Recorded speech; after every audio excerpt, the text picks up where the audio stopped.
with the short form video culture, we have lost the art of in-depth makeup reviews. Not me. That's why I'm biased to YouTube. I feel like I'm really able to use a product and tell you every little thing about it. But with short form being so popular and on TikTok, it is hard for creators to really give their thoughts. So sometimes I think things on TikTok are very easy to get overhyped. Coming from a creator's perspective, if your video is neutral, nobody's watching it. If your video is detailed, nobody's watching it. If your video is dramatic, either amazing dramatic or horrible dramatic, you'll get views. And it's the nature of the beast, not the creator's fault. However, a lot of the products that I see creators hyping up, I feel like I look into the finer details. As a YouTube girl, I'm like, is it really that good? Is it really that life-changing? So today I'm going to talk about some products that I've seen on the internet that I think are overhyped and underexplained.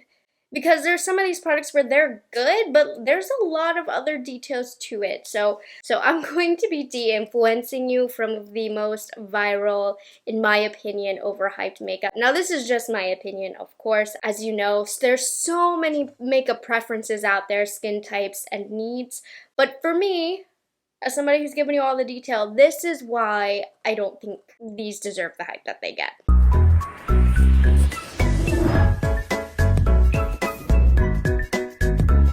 So we're going to get started with the Glow Recipe Watermelon Glow Niacinamide Hue Drops. They also have the Dew Drops, which is the pink packaging, and I quite like that. But just in general, these bronzing drops, not even just this one, I'm not into it. I think they're overhyped. Now, when talking about this style of product, I always say, okay, if you are somebody who like self-tans, has a more tan body than your face, I can see the value, I guess, but does it really change the face and the complexion that much? To me, it just seems like an extra layer of makeup, and then as soon as I put my complexion products over top, it all goes away. Now, in regards to this Glow Recipe Hue Drops, doesn't do much for me. I just feel like I put on a layer of skincare and that's about it. I see very subtle bronzing, but at this point it is so subtle that anything I put on top is just going to make that bronziness go away. So I'm struggling to understand like the point of this product. With the Dew Drops, it's just like a sheer pink and it's really pretty. It adds a glow, and this still adds a glow, but for it being like the Hue Drops, what's going to give you bronze, I just don't find it that purposeful. So yeah, that's my opinion on this. I was so excited for these. I've heard mixed review on these, but we're going to talk about the Super Goop Protect Tint Daily SPF Tint. Now don't get me wrong, I love me some Super Goop SPF. I think they do a great job with their brand and with their SPF products. They probably have my all-time favorite SPF products. But this particular product, for it being so sheer, which I'm okay with, all it does is seem to leave a layer of dryness on my skin. I find it to be quite unflattering, and it has a thick feeling to it. So let me actually want to make sure you guys can see this. I feel like it's just attracted to the hairs on my face. I'm going to use a sponge. I feel like the sponge saves it a little bit. So just take a look at the behavior of this product. It separates. You can see it's patchy right here. I don't know what's going on with this product, but I cannot get even coverage, and it doesn't sit on the face well. And it shouldn't be this funky considering how lightly tinted this is. It's just like the consistency of the product is not good at being layered. Now I can make this work with a little bit of patience and the right base. I'm able to be okay with this because this video doesn't necessarily mean that the product is bad, but I think it's overhyped based on my experiences. Honestly, it's working the best without tools. Just use your fingers for this. I don't even know why I was trying to do otherwise. If you use any tools, it's it's gonna give, in my experience with this, it gives a bit of a funky finish to the skin. And you know what? Applied like this with just the fingers, not messing with any of the tools, the product looks good, but I still think it's overhyped. I think it's too finicky. I think it just reacts weird with itself. I would suggest, if you're looking for something similar to this, to go with the Kosas BB tint. Now this one I'm sure has a little bit more SPF since Supergoop is known for their SPF, but I don't think it's worth the money personally. As I've learned to use it, it's gotten better. But this video is for me to de-influence you, and I would not like to influence you to purchase this. I just don't think it's worth it. I think there's better options out there. So the next product that I really don't recommend is the ABH Beauty Balm, and I have dry skin, and I just don't think it's very good. So one of you guys explained this to me and it made total sense. This product is heavily skincare product infused.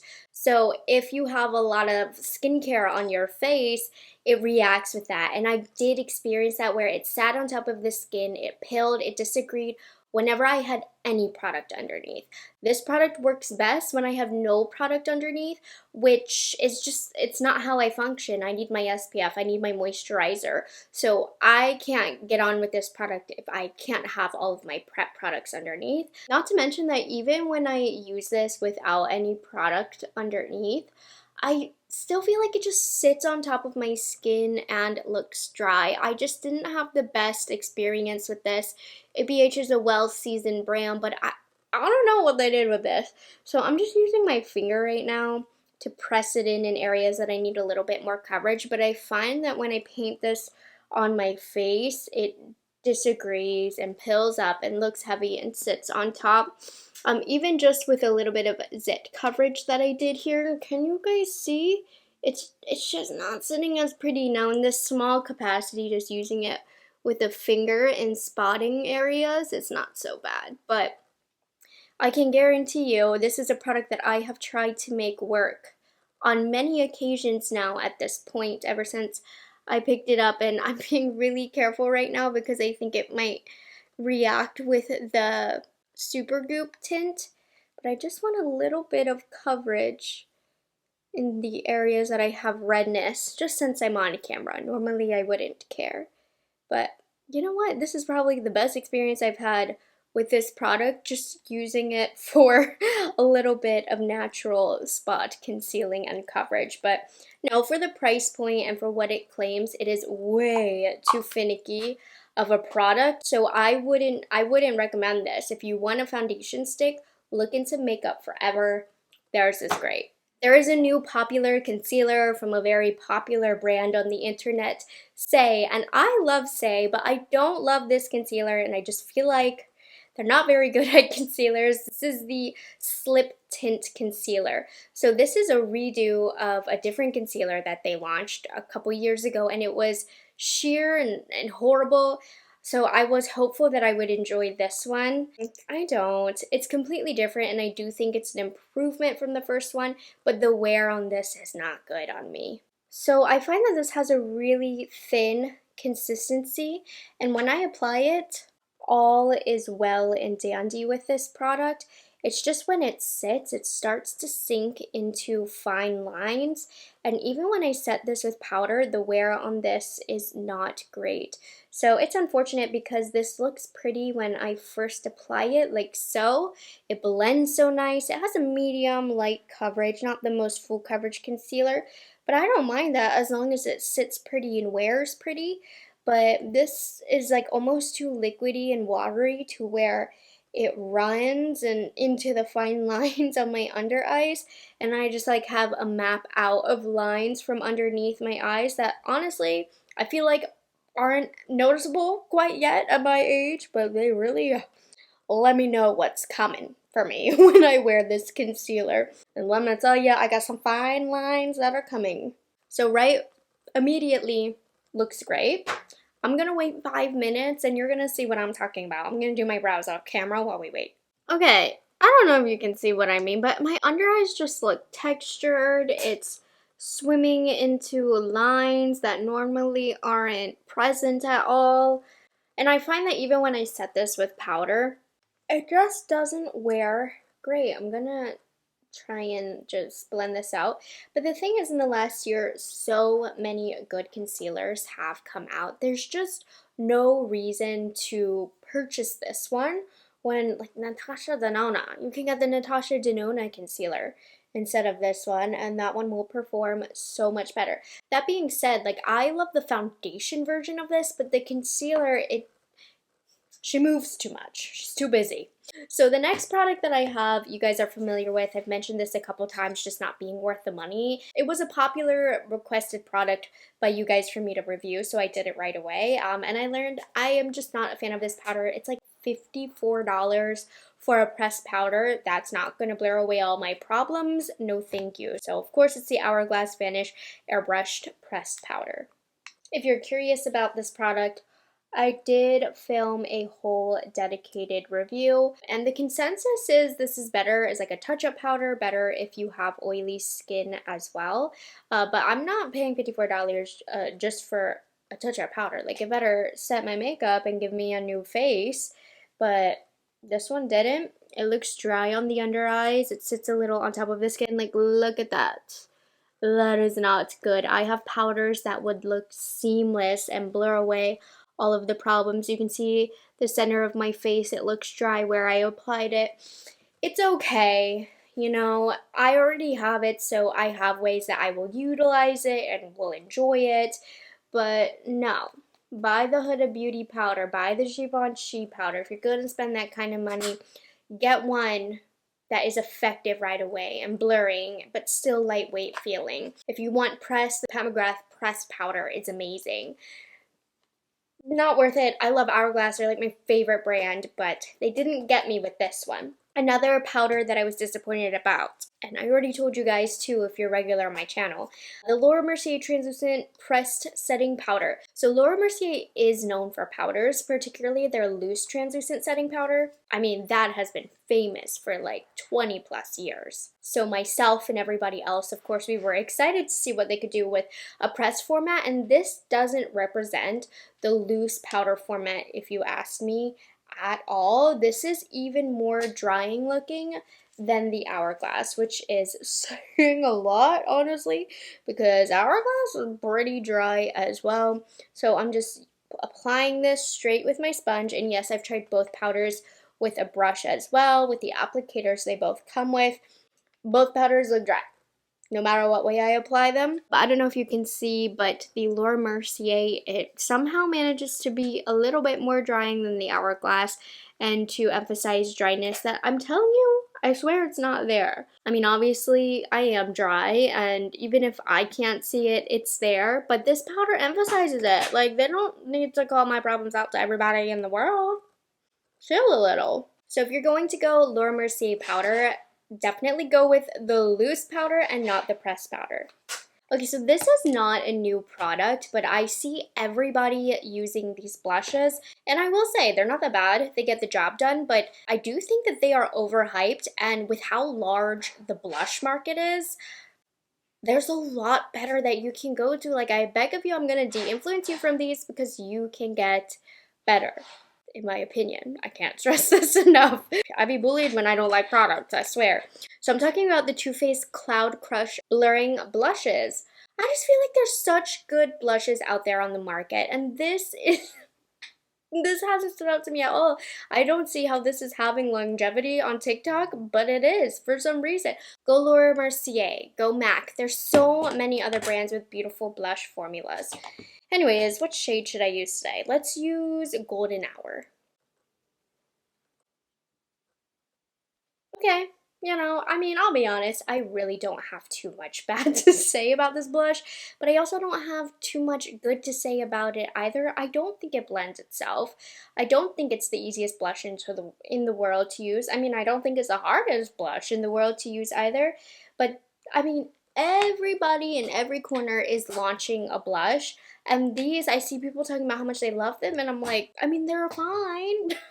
Anyways, I have to mention these because I am Because I'm like, to what standard are you holding these blushes? Like, have you tried a lot? Because there's so many good buttery ones. Anyways, let's continue. I know a lot of people like those. Okay, this one I think I might ruffle some feathers with, but this one inspired this video because everybody on TikTok is talking about how amazing this product is, and I'm like, are we using the same product? Why is nobody giving the information I'm about to give you? So that has to do with the Rare Beauty new powder blushes. And these are not a bad product. They are good, but I'm seeing these girls on the internet slapping this product on their face and saying that it's the most beautiful product ever. And I'm mentioning this one for my textured skin girls. No. It's not a great product to just slap on the face because it is literally what I would say a pink highlighter. It emphasizes texture. It's not that flattering. So I'm gonna show you it on my face, just on one side, on its own, and then I'm gonna layer it over top of the blush that I have underneath. So I like this product as a blush topper. I do not like this product as a blush. I mean, it's a gorgeous product.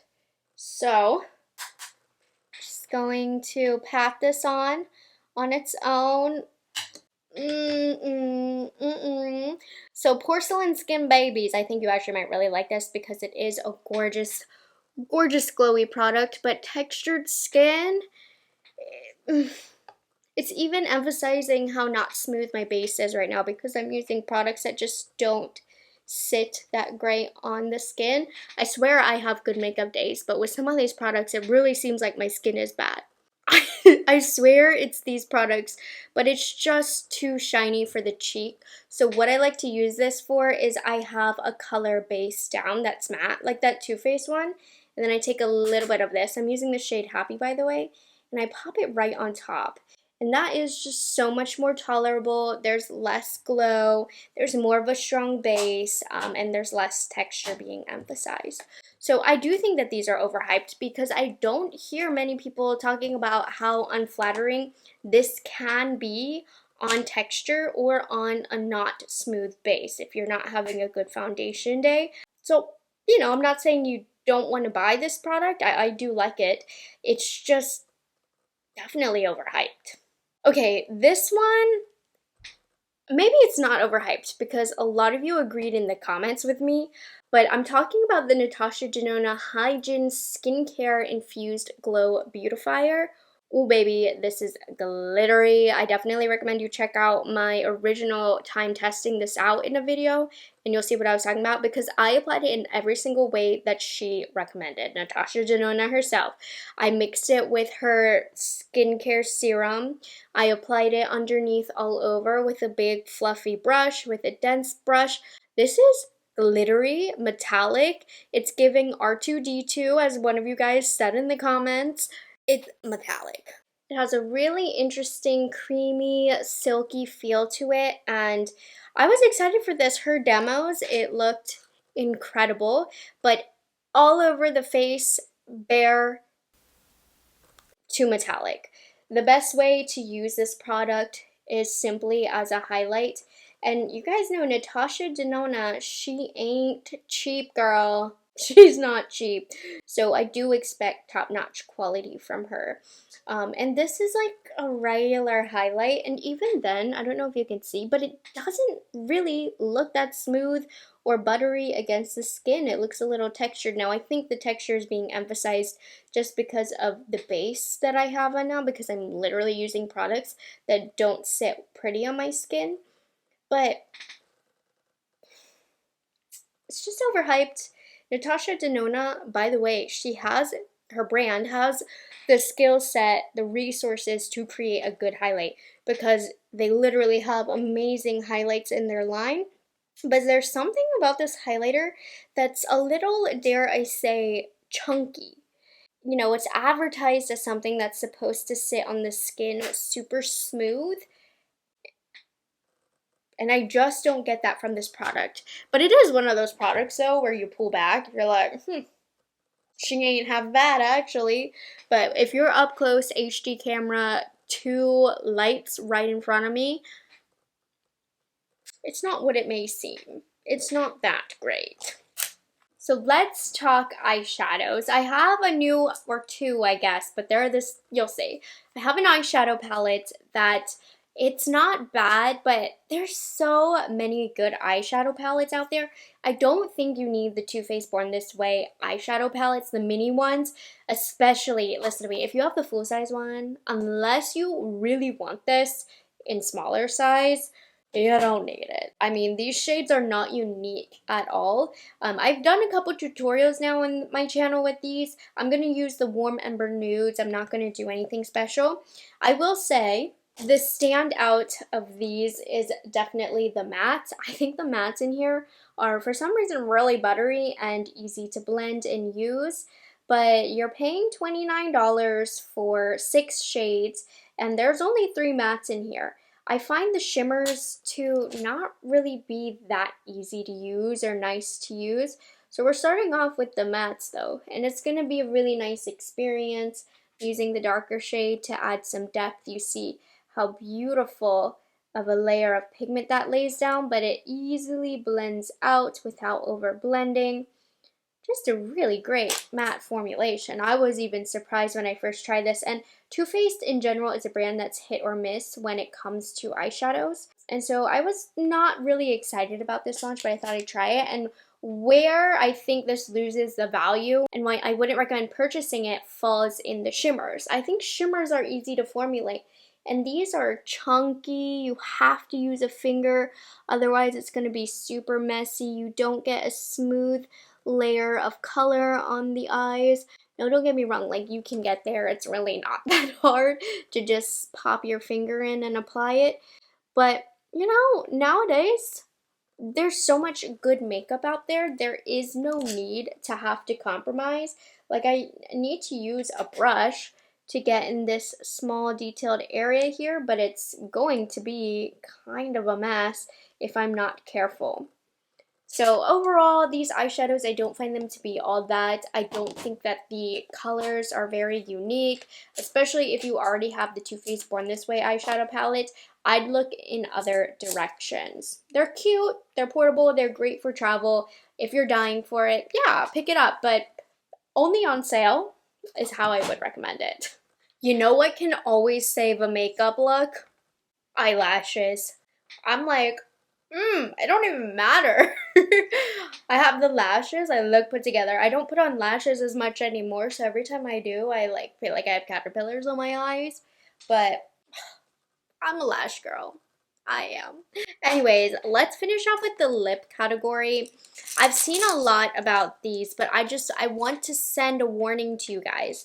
These are the Colourpop So Juicy Plumping Lip Liners. And I thought I was going to love these because I do really like Colourpop lip liners, but they are really creamy to the point where I feel like I lose control, and they also don't give as much precision as I would like. Let's see, which shade should I use today?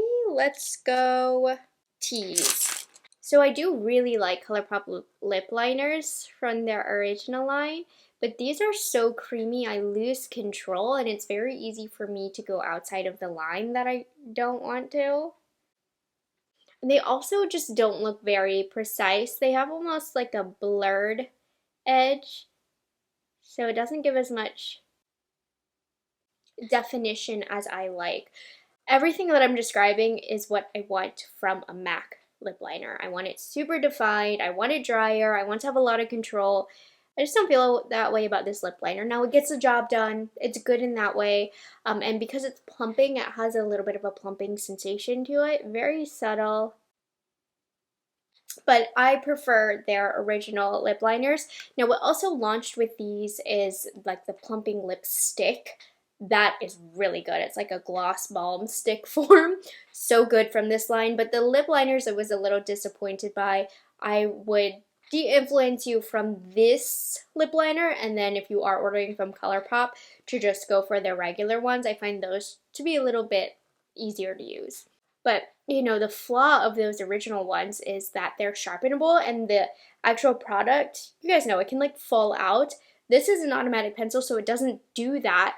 But I don't know, it's too creamy. And I'm not going to use these. They're usable, but this is just one of those things where I'm talking about on TikTok when I see these reviews. I'm like, how is nobody mentioning these finer details about how creamy these are to the point that you lose precision, how it's not going to give you a super harsh edge that sometimes you might want.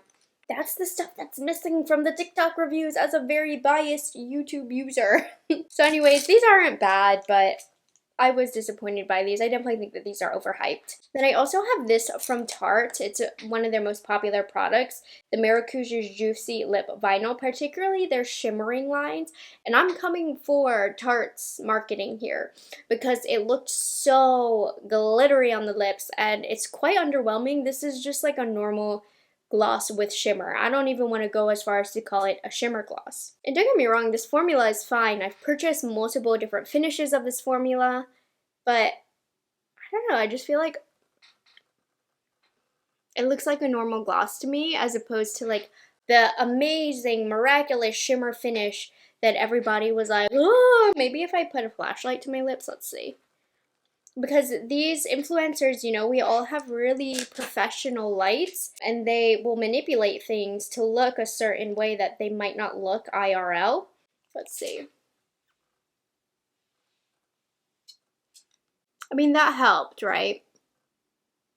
But unless you're walking around with your flashlight against your lips, it's just not going to give you that effect. That being said, like, it is a nice formula. It smooths over the lips. I do like the shimmering finish, but don't expect to get the same finish that you might see in the marketing or for these TikTok girls who put the flashlight to their lips.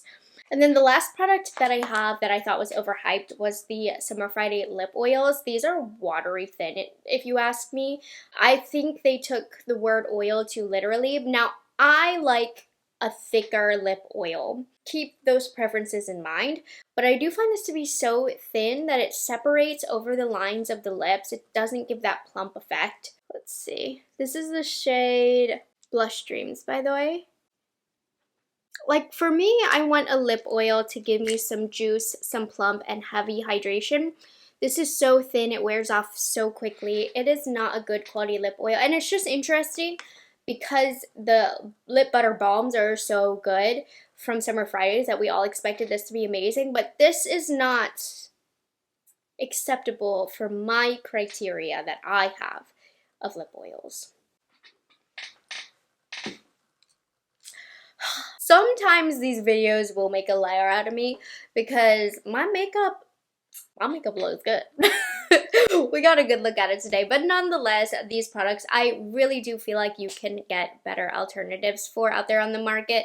At this point, there's no excuse for subpar makeup just because there's so many brands that are killing it, and just, you're already in the right place. You're watching this on YouTube, but do take these short form reviews with a grain of salt, not because the creator can't be trusted, but just because in short form content, there simply is not enough time to get into the nitty gritty of the product. And these, I just feel like, are overhyped. I see so many people using these products and loving them. And there was just some tidbits that I wanted to fill in the blanks and give to you guys that I feel like the short form content just can't bring. And I don't love these products. I wouldn't point you in these directions. I would point you in other directions, and that's that. So I hope you guys enjoyed this de-influencing viral makeup video. I think this is like my third one that I've done. You guys tend to really like this, so happy that I could bring these to you today. Sad that these didn't work out for me for the most part, though some of them are still good. I'm gonna still use a lot of these, but make sure you like this video, subscribe to my channel for more, and I will see you guys in the next one. Bye guys, have a good one.